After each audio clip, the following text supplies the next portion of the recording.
Preeta was physically handicapped. So, very pretty child when she joined me. And we were on the first floor. So, every time she find difficulty to climb the steps, I have to lift her like this and take it up. And when lift her up, I lift like this. I feel as if the baby is melting in my body. And this I learned from the former Director General of Police, Nizamuddin sir's wife, Lakshmi Nizamuddin. Nizamuddin sir was very close to me, as well as Lakshmi Nizamuddin too. Lakshmi Nizamuddin was physically handicapped, and Nizamuddin sir used to lift her up whenever he comes to our function. And even if I go to help, also he refuses to take any help. He lifts her up and brings her to the stage and lifts her back down. IPS officer, Director General of Police. Yes. From there, I learned how to lift Preeta, but Preeta is no more. Preeta used to ask me, I can't understand you, Guruji, your behavior. I asked why. Three girls, sisters were in our school. And we had Japanese and Germans teaching in our school as volunteers from the International Volunteer Association, International Youth Association. They used to send, I used to pick up only Germans and Japanese because these are the two countries which have been bombed. They came up very well, and I want my children to understand they have been bombed. What we have been indirectly bombed. We lived in poverty, and you have to find out how they have been able to climb up this. Duty, discipline is growth, indiscipline, destruction. And they believed in the discipline, perfection. And I wanted to learn their culture. I wanted you to learn the culture. I told my children. So I used to have them in our school. Those German children, not the Japanese, German children came and told me, why, Guruji, you are not giving them freedom? I said, what freedom? Evening you should allow the girls to go out and come back and all. Oh, go out and come back. That is not part of Indian custom culture, because we do not have that kind of security. What Lee Iacocca, the chairman of Crystal Corporation and the former president of Ford, in his autobiography said, my girls, my daughters are the best in the world because they come back morning by 2 o'clock. All of the girls, they come next day. This shocking disclosure that my girls are the best. My girls, my daughters are, because they come back by 2 o'clock. I said, that doesn't work out over here, because we do not have that kind of security. Our Indian system is still very poor. But these foreigners who stayed with us, they told my children something, and three girls wanted to leave the school. So we asked them what the reason. So two of them left by force, and they came with the mother and outside members. Heavy fight between me and them, because I have to find out how to give the TC, why they have to leave, etc. And physical fight, they also hit me. Yes, beating was part and parcel of my life. So I took a lot of beatings, and system finished. Fight was over. A lot of roadside people came, and they went.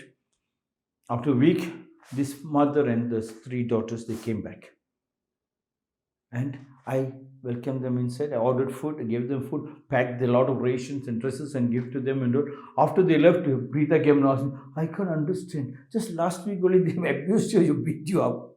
I said, what has that got to do? They are my children. I have to keep watering, whether they spit on me or not. I keep watering. The plant has to grow. The moment I water, it's not going to give me fruits and vegetables, fruits and flowers. Marian Anderson, born on 27 February 1897, Pennsylvania, and United States of America, died on 8 April 1990 in Oregon in the United States of America at the age of 96. Was an American contralto.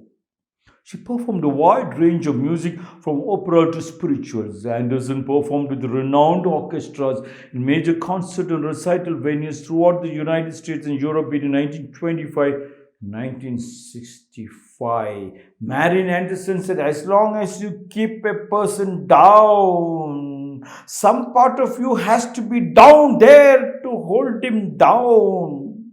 So it means you cannot soar as you otherwise might.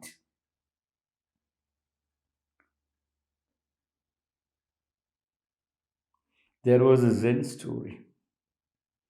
The Zen master was going with his disciple, and they were supposed to cross the river, and there was a massive big rain, and the river water pulled up a little more higher. And as they were about to cross, they saw very pretty Japanese girl waiting on the bank to cross the river. And the young monk lifted her up and crossed the river to the other side and dropped her, and they continued the walk. After an hour's time, the Zen master asked his disciple, "You stupid, do you know the rules and regulations of our monastery, of our Zen temple?" He said, "What happened?" "We are not supposed to touch a girl. We are not supposed to talk to the women. Forget about touch or talk. You lifted a girl and brought her to the other side." And the disciple told the master, "But I already dropped her 1 hour back. Why are you still carrying in your head?" As long as you keep a person down, some part of you has to be down there to hold him down. It stings. One teacher took an experiment. Both the boys have been fighting and fighting and fighting. One day teacher said, "Okay, you are going to bring 1 kilogram of potatoes, and you are going to bring 1 kilogram potatoes." And both brought the potatoes. And she said, "Keep in your bag. You are not supposed to drop it down. While eating food or sleeping time, you have to keep that. Even taking bath time also, you have to keep that potatoes in your bag." 1 day passed, 2 days passed, third day, both the boys came running. She just started crying. "Why? It started stinking. I cannot hold it anymore. It is very heavy. My shoulders are paining, body is paining." And the teacher said, "That is how the hate is also. When you start fighting and keep the hate, it starts stinking. It starts wearing you down instead of you growing and becoming more beautiful with a flowering face. It downs you." Now, before the shooting, Padma told me, "Please do your face expression and your eye exercise." I said, "Why? You're looking down," because I came from Indira driving the Tata Sumo with all the children. From morning I went, so many works were there. When I came down, maybe Akshita was telling, "Wash your face and come, wash your face and come." I said, "I just washed with the soap and all before the shooting." And she asked me, "Do you exercise?" Because please do. They do not want people to see that kind of face. Same as the potatoes in the bag for 3 days, and it stings. It's heavy. As long as you keep a person down, your relatives, as long as you keep a person down, your friend, as long as you keep a person down, your own studies, your own teachers, your own family, some part of you has to be down there to hold him down, lift them. Many people ask, "How do you control so many things?" I said, if I hold it, it runs away. If we keep it open, it stays. And I believe in that. I never hold it. I keep it open and it stays. So it means you cannot soar as you otherwise might. You cannot climb higher if you keep fighting. Yeah. In India, I heard, if somebody catches your pants, give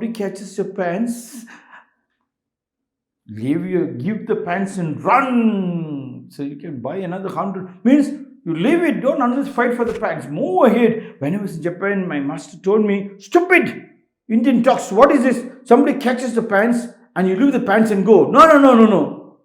If somebody catches the pants,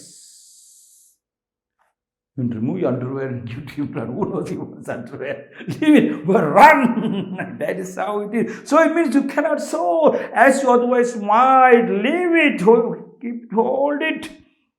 Runs, you keep it open. It stays. Marian Anderson said, as long as you keep a person down, some part of you has to be down there to hold him down. So it means you cannot soar as you otherwise might. Suppress your women, suppress your girl, suppress your wife, hold her down, and you have to always keep watching what is happening, and you cannot climb up, and that creates massive stress and anger, and it destroys you. You become weak, and much before you could believe you are dead before your wife. She stays for another 10 or 20 years. Are you going to suppress her in your dead body? What Jawaharlal Nehru told Mahatma Gandhi when he said, "I'll fast unto death," and Jawaharlal Nehru said, "Please break your fast. What you can do when you're alive, you can't do when you are dead."